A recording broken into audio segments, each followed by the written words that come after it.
Welcome to Double Feature Week, a video Monday and a video coming Thursday. But before I get to some exclusive audio with the president of MTV, I need to update you on the Jon Stewart situation.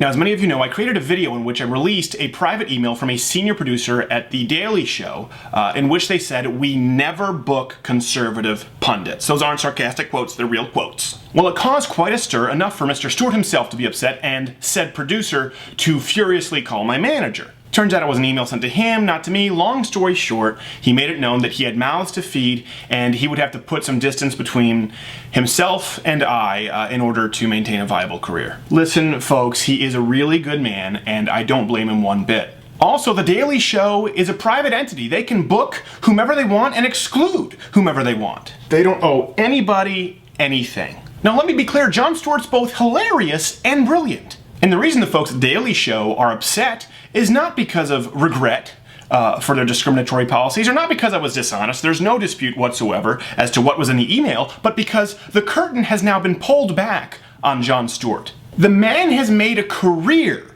off of accusing others of harmful bias. See, to me, it seemed that Fox was a relentless, agenda-driven, 24-hour news-pinion propaganda delivery system covered with the thinnest possible patina of objectivity that would allow them to claim a mantle of totally undeserved legitimacy. And so he doesn't want you to see this. See, Jon will tell you that there's nothing he hates more than partisan politics. Your partisan, what do you call it, hacks.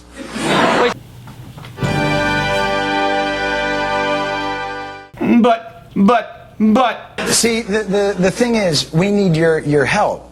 Right now you're helping the politicians and the corporations, and we're left out there to mow our lawns. You just said we're too rough on them when they make mistakes. No, you're not too rough on them. You're part of their strategies. See, Jon would never help a politician.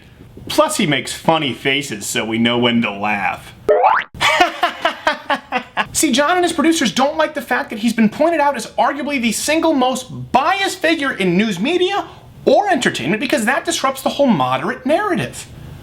We will gather on the National Mall in Washington, D.C., a million moderate march where we take to the streets to send a message to our leaders and our national media that says, we are here. We're only here, though, until 6 because we have a sitter. See, he says he's a moderate, but someone disagrees with that. No, it's not me. It's his boss, Doug Herzog. This next exclusive audio comes to us courtesy of Ben Shapiro.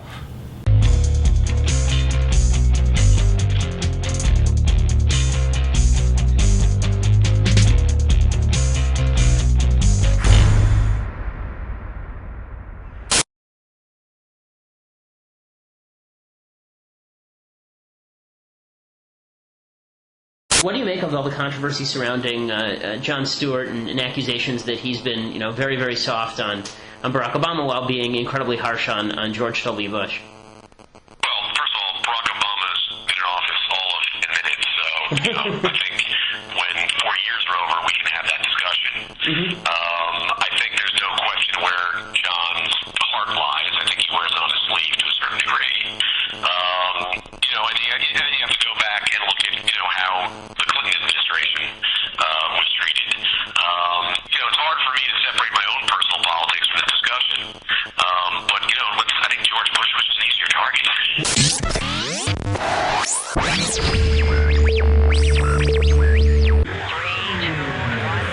Well, there you have it. Not only do Hollywood and media have a bias that they attempt to hide at all costs, but they also operate through a system of instilling fear into both talent and representation in order to stifle voices of dissent and selectively edit the national dialogue, while they pose as nothing more than moderates.